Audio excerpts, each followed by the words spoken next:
스토리텔링 성경 마태복음 서막 신구약 중간시대와 그리스도 탄생의 배경 소제목입니다. 침묵의 400년 신구약 중간시대의 역사 끝없이 펼쳐진 유대의 광야에 바람이 불어옵니다. 거칠면서도 메마른 바람입니다. 팔레스타인 남부의 황량한 땅 네게부죠. 요단강 하류의 양편을 비롯하여 사이의 서쪽 해안까지 뻗어있는 이 황량한 유대 광야는 신약 성경에서는 광야 또는 빈들로 표현되고 있습니다. 세례 요한은 이곳 유대 광야를 터전 삼아서 회개와 천국의 메시지를 선포합니다. 예수께서도 이곳 유대 광야에서 사탄에게 시험을 받으시죠. 세례 요한과 메시아 예수님, 그들이 오기 전부터 광야는 존재했습니다.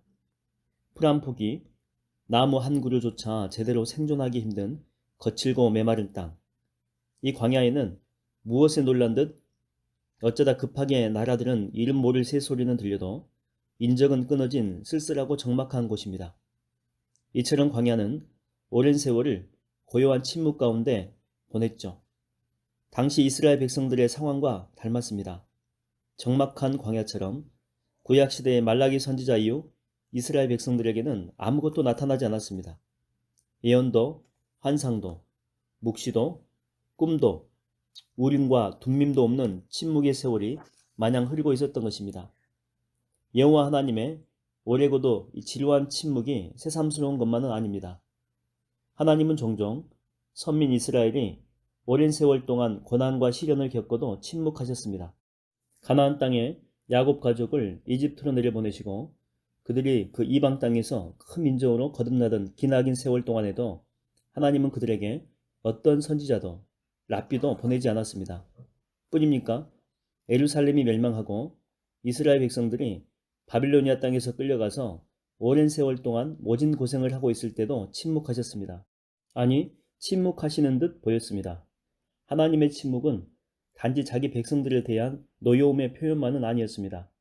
선지자들의 목소리가 사라지고 환상과 묵시와 꿈조차 보이지 않을 때 하나님의 백성들은 도리어 하나님을 더욱 찾게 되고 그 목소리와 계시에 갈급했습니다.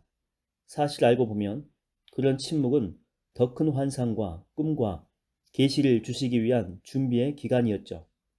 주전 430년경 구약시대 최후의 선지자인 말라기의 사역을 끝으로 구약시대가 그 막을 내린 뒤 주전 4년경 팔레스타인 땅의 유대 광야에 하나님의 선지자 세례 요한이 출현함으로써 신약시대의 막이 오르기까지 성경은 무려 4세기 동안이나 오랜 침묵을 지킵니다. 이렇게 성경이 침묵하고 있는 400여 년 동안의 이 시대를 통상 신구약 중간시대라고 일컫습니다. 400여 년. 얼핏 보기에 이 세월은 성경 역사에서 아무 일도 없었던 침묵의 기간이었습니다. 그러나 전혀 그렇지 않습니다. 이 기간이라 해서 태초의 창세기로부터 유구하게 이어져 오던 하나님의 구속사가 중단되거나 단절된 기간이 결코 아니었습니다. 이 400년 침묵의 기간에 하나님의 오묘하신 섭리와 경륜의 사건들이 활화산처럼 유대 역사와 세계 역사 속에서 줄기차게 일어나게 됩니다. 일찍이 하나님은 이집트 땅에서 종살이 하였던 이스라엘 백성들을 400년의 침묵 후에야 모세를 통해서 구원해 주셨듯이 이제 하나님은 또다시 400년의 침묵 동안에 메시아 예수 그리스도를 통한 인류 구원의 위대한 사역을 하나님의 구속사 진행표에 따라 착실하게 준비하고 계셨습니다. 혹 기억하고 있습니까? 구약시대의 마지막 선지자인 말라기가 자신이 쓴 말라기서 마지막 장에서 메시아에 관해서 예언한 바를 내 이름을 경외하는 너희에게는 장차 의의 태양이 떠올라서 치료하는 광선을 찬란하게 비출 것이다. 그러면 그때 너희는 외양간에서 풀려난 송아지처럼 펄쩍펄쩍 기쁘게 뛰어다닐 것이다. 말라기 4장 2절. 말라기 선지자는 장차 오실 인류의 구원자, 곧 메시아 예수를 의의 태양에 비유합니다. 그렇게 함으로써 장차 오실 그분의 역동적인 복음 사역으로 말미암아 죄와 사망의 쇠사슬에 얽매여 신음하고 있는 죄인들이 치료를 받아 죄 사함을 얻고 구원과 자유의 기쁨을 힘차게 누리게 되리라는 것을 예언한 것입니다. 그렇습니다.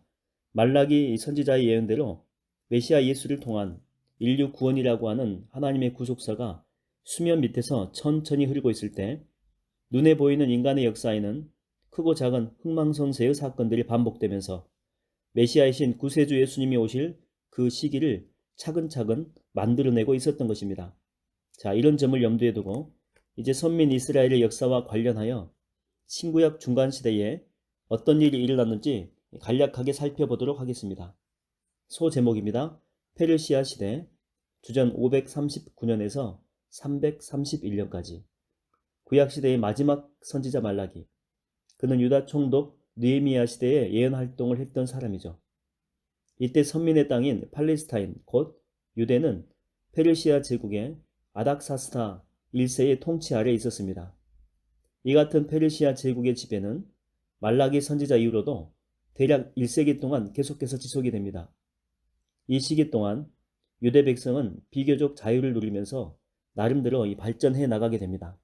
이때 유대인들에 대한 직접적인 통치는 페르시아 제국에 대하여 책임을 진 대제사장에 의해서 이루어집니다.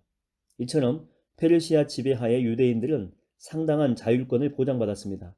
하지만 동시에 그것은 종교적 영역인 대제사장 직분이 정치적인 직분으로 타락하는 계기가 된 것입니다. 그래서 향후 유대인들은 대제사장 직분을 둘러싸고 종종 치열한 암투를 벌이곤 했습니다. 소제목입니다. 알렉산더 대왕 시대부터 헬라 제국 시대까지 주전 331년에서 323년. 알렉산더 대왕, 그의 출현은 가히 역사적이었습니다. 오랫동안 지속될 것 같았던 페르시아 제국은 마케도니아 왕국의 알렉산더 대왕에 의해서 종말을 맞게 됩니다. 소아시아에서 페르시아 대군을 격파한 알렉산더는 수리아, 팔레스타인, 두로, 가사, 이집트까지 진격하여 전부 평정하고는 헬라 제국을 건설하게 됩니다. 이때가 주전 331년경입니다. 다행스럽게도 알렉산더는 유대인들에게 호의적이었습니다. 유대인들로 하여금 그들 조상의 율법을 지키는 것을 허락하였고, 이집트에 알렉산드리아시를 건설할 때는 그곳에 거주하도록 장려하기도 합니다. 하지만 알렉산더가 자신이 정복한 나라들에 끼친 지대한 영향은 헬라 문화였습니다. 그래서 알렉산더가 정복한 나라들에는 헬라식 건물들과 공공시설이 들어섰고, 사람들은 헬라식 의복을 입었으며 헬라식 이름을 갖게 됩니다. 당연히 헬라 종교도 이식이 되었습니다. 이처럼 알렉산더 시대 유대인들은 나름대로 정치적 자율, 경제적 안정, 문화적인 이 풍요를 누리게 됩니다. 그렇지만 이방적이고 세속적인 헬라 문화로 인해서 전통적인 여호와 종교는 큰 위기에 봉착하게 됩니다. 소제목입니다. 헬라 제국 시대 중에 톨레미 왕조 시대 주전 323년에서 201년까지. 헬라 제국의 창건자인 알렉산더 대왕, 그는 33세의 젊은 나이에 바벨론에서 병으로 요절하게 됩니다. 이때가 주전 323년입니다. 이후 헬라 제국은 알렉산더 대왕 휘하에 있던 4명의 망녀, 곧 톨레미, 셀류쿠스, 카산더, 리시마쿠스에 의해서 분할 통치가 됩니다. 톨레미는 이집트와 팔레스타인 지역을, 셀류쿠스는 시리아와 바벨론 지역을, 카산더는 이 마케도니아와 소아시아 지역을, 그리고 리시마쿠스는 드레이스와 비두니아 지역을 통치하게 됩니다. 팔레스타인 지역의 유대는 톨레미 1세의 통치하에 들어가게 됩니다. 톨레미는 유대인들에게 호의적이어서 많은 유대인이 이집트 북부에 있는 지중 해안의 도시 알렉산드리아시에 자유롭게 거주하게 하였고, 이후로 이곳은 수세기 동안 유대 사상의 중심지가 됩니다. 알렉산더 대왕이 죽은 후 유대는 대략 1세기 동안 톨레미 왕조의 통치를 받게 됩니다. 이때 특이할 만한 사항은 톨레미 2세 때에 알렉산드리아의 유대인들이 헬라어와 헬라 문화에 익숙한 유대인들을 위해서 구약 성경을 헬라어로 번역한 일입니다. 그 성경이 오늘날 70인역이라고 불리는 것입니다. 그리고 이 기간에 유대 지도자는 대제사장으로서 모든 백성에게 크게 존경받았던 의인 시몬이었습니다. 소제목입니다. 헬라 제국 시대 중에 셀류코스 왕조 시대 주전 201년에서 163년입니다. 유대를 통치하던 톨레미 왕조, 그 왕조는 파니온 전투에서 시리아의 안티오코스 3세에 의해서 패배함으로써 무너지게 됩니다. 그래서 유대는 안티오코스 3세 치하에 셀류코스 왕조의 통치를 받게 됩니다. 안티오코스의 시리아 왕조가 셀류코스 왕조라고 불리운 것은 알렉산더 대왕 사후에 시리아 왕국을 세운 사람이 셀류코스였기 때문이죠. 이때부터 유대인들에게 불행의 시기가 시작이 됩니다. 유대의 관습과 전통에 관용적이었던 페르시아 제국, 알렉산더 대왕, 톨레미 왕조와는 달리 시리아의 셀류코스 왕조는 유대인들에게 아주 적대적이었습니다. 유대인들의 관습과 전통을 완전히 무시하고 그들에게 강압적으로 헬레니즘 문화를 이식을 시킨 것이죠. 그래서 셀리코스 왕조 하에서 전통적인 유대인들은 큰 시련과 환란의 시기를 겪어야 했습니다. 그 중에서도 셀리코스 왕조의 8번째 왕인 안티오코스 에피파네스 4세는 아주 포악하고 무자비했습니다. 그는 유대인들에게 적 그리스도로 지칭될 만큼 가혹하게 유대의 관습과 전통을 철저히 말살하고자 광분한 폭군이었습니다. 그는 의인 시몬의 후손인 당시 대제사장이었던 오니아스 3세를 제거한 뒤에 친헬라파 유대인들과 동맹을 맺고 자기 뜻에 맞는 인물을 대제사장으로 세우게 됩니다. 이런 조치에 정통파 유대인들이 강력하게 반발하자 그는 군대를 이끌고 예루살렘으로 진격하여 자기 뜻을 거스르는 유대인들을 닥치는 대로 무자비하게 대량 학살하게 됩니다. 이때가 주전 170년경입니다. 그런 뒤에 그는 성전을 약탈하고 유대인들의 제사를 금지시켰으며 번제단 위에 제우스 신상을 세워놓고는 율법에서 금하고 있는 가증한 돼지고기로 제사를 드리게 됩니다. 나아가 할례를 비롯하여 각종 절기와 제사 등 유대인들의 관습과 전통을 철저히 금지시킵니다. 그런 규정을 어기는 자는 남녀노소를 가리지 않고 무참하게 학살하였죠. 그 결과 안티오코스 에피파네스 4세 치하에서 경건한 유대인들이 수도 없이 순교를 당했고 다른 한편으로는 수많은 유대인이 조상들의 전통 신앙을 버리고 배교의 길을 걷게 됩니다. 소제목입니다. 마카비 가문의 혁명시대 주전 166년에서 142년경입니다. 유대인들이 시리아의 통치자인 안티오코스 에피파네스 4세 치하에서 혹독하게 핍박받고 있던 시기 경건한 유대인들이 애타게 기다리던 영웅이 마침내 출현하게 됩니다. 여기는 예루살렘에서 서쪽으로 대략 25km 정도 떨어져 있는 작은 마을 모딘입니다. 안티오코스 에피파네스 4세의 사신들이 그 마을의 제사장 마따디아에게 강압적으로 명했습니다. 제사장, 그대는 지금 헬라의 신들에게 제사를 드리시오. 아니요, 나는 못합니다. 조상 대대로 여호와 하나님을 섬겨온 우리가 어찌 이방 신들에게 제사를 드릴 수 있단 말이오. 그렇게 할 수 없어. 뭐라 이놈이? 감히 반항을 해? 내 목숨이 몇 개라도 되는 줄 아느냐? 그렇다면 죽어야지, 이 가소로운 놈. 바로 그 순간 미리 준비한 대로 이 마따디아는 시리아의 사신들과 유대인 배교자를 쳐 죽인 뒤에 자신의 5 아들과 함께 유대인 산악지대로 피신하여 게릴라전을 개시하게 됩니다. 이때가 주전 166년경입니다. 유대의 독립운동을 펼친 것이죠. 밀고 밀리는 치열한 싸움 끝에 마침내 마카비란 별명을 가진 마따디아의 셋째 아들 유다가 탁월한 지도력으로 많은 유대인들을 규합하여 시리아 군대를 물리치고 예루살렘을 탈환하는 데 성공하게 됩니다. 이때가 주전 164년경입니다.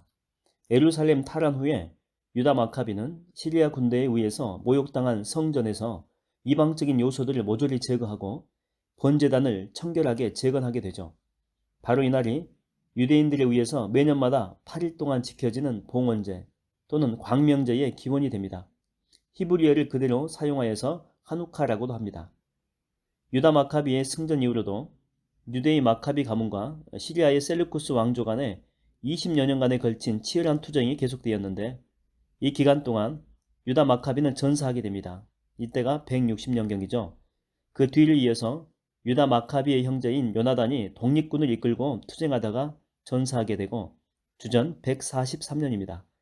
요나단이 죽자 마따디아의 막내 아들이며 요나단의 동생인 시몬이 군대를 이끌게 되죠. 그리고 이 시몬이 시리아 군대를 최종 물리침으로써 유대의 완전한 독립을 쟁취하게 됩니다. 이후에 시몬은 유대 왕이 됨으로써 하수몬 왕조를 열게 됩니다. 여기 하수몬은 시몬의 원조 이름에서 따온 것입니다.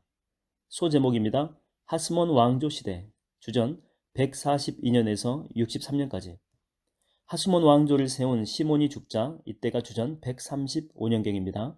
그의 셋째 아들인 요한 힐카누스가 부친의 뒤를 위해서 왕위를 계승하게 됩니다. 그는 뛰어난 통치력을 발휘해서 이두메 지역, 구약 성경의 에돔 지역이죠. 주중의 연안 도시들을 유대 영토로 복속시킵니다. 이어 사마리아를 정복했고 나아가 레바논 북편의 시리아 지역까지 영토를 확장하게 됩니다. 이 기간 동안에 과거의 헬라주의자들은 유대 땅에서 배척당했지만 그들의 헬라 사상은 사두개파 속에 존속하고 있었죠. 그리고 마카비 혁명 시대의 정통파 유대인들은 바리새파를 형성하게 됩니다. 요한 힐카누스가 죽자 부친과는 달리 헬라 문화에 물든 그의 아들들 간에 치열한 권력 다툼이 있게 됩니다. 짧은 기간 동안 요한 힐카누스의 장자인 유다, 헬라 이름으로는 아리스토불 1세죠. 이 유다가 권력을 잡고서 이 폭정을 자행하다 죽게 되고 그 뒤에 유다의 형제인 요나단, 헬라 이름으로는 알렉산더 얀네우스입니다. 유대 왕위를 계승하여 통치하게 됩니다. 하지만 헬라주의자인 알렉산더 얀네우스는 정통 유대인들인 이 바리새파를 노골적으로 멸시했고 이에 저항하여 바리새파의 반란이 일어나게 됩니다. 이때가 주전 94년입니다. 결국 알렉산더 얀네우스는 자기 아내인 살로메 알렉산드리아에게 권력을 물려주었는데 다행스럽게도 그녀는 바리새파에게 무척 호의적이었습니다. 살로메 알렉산드라가 유대를 통치할 때에 대제사장은 그녀의 장남인 힐카누스 2세였고 군사령관은 차자인 아리스토불 2세였습니다. 알렉산더 얀네우스의 아내인 살로메 알렉산드라가 죽자 바리새파는 그녀의 장자인 힐카누스 2세를 왕으로 추대하여 왕위에 앉힙니다. 그러나 사두개파는 힐카누스 2세를 거부하고 차자인 아리스토불 2세를 지지하게 되죠. 결국에 군사령관인 아리스토불 2세가 무력으로 자기 형인 힐카누스 2세를 내쫓고 유대 왕위에 오르게 됩니다. 이때 왕좌에서 쫓겨난 힐카누스 2세는 이둠의 총독이었던 안티파트리의 지원을 받아서 왕위에 재찬탈을 시도하게 됩니다. 이처럼 사두개파의 지지를 받는 아리스토불 2세 세력과 바리새파의 지지를 받는 힐카누스 2세 세력이 서로 다투고 있을 때 로마의 폼페이 장군은 로마 제국의 평화를 이룩하기 위해서 자신의 로마 군단을 이끌고 유대 땅에 출현하여 유대를 장악하게 됩니다. 이때가 주전 63년경입니다. 소제목입니다. 로마 제국시대 주전 63에서 주후 476년까지 유대를 장악한 로마의 폼페이 장군 그는 아리스토불 2세의 정권을 몰락시키고 힐카누스 2세를 지원하여 그를 유대의 통치자로 삼게 됩니다. 이때가 주전 63년경입니다. 그리하여 이때부터 유대는 로마의 속국이 되었는데 로마의 행정구역상 시리아토에 편입이 됩니다. 이때 힐카누스 2세는 로마 제국의 인정하에 유대 통치자로 있었지만 실질적인 영향력은 이둠의 총독이었던 안티파테리가 행사하고 있었습니다. 힐카누스 2세의 권자는 앞서 아리스토불 2세의 세력과 싸울 때부터 안티파테르 총독의 지원에 크게 의존하고 있었기 때문이었죠. 한편 이러한 시점에 아시아 동부 지역에 있던 파르티아 족속이 예루살렘을 침공하여 힐카누스 2세의 정권을 무너뜨리게 됩니다.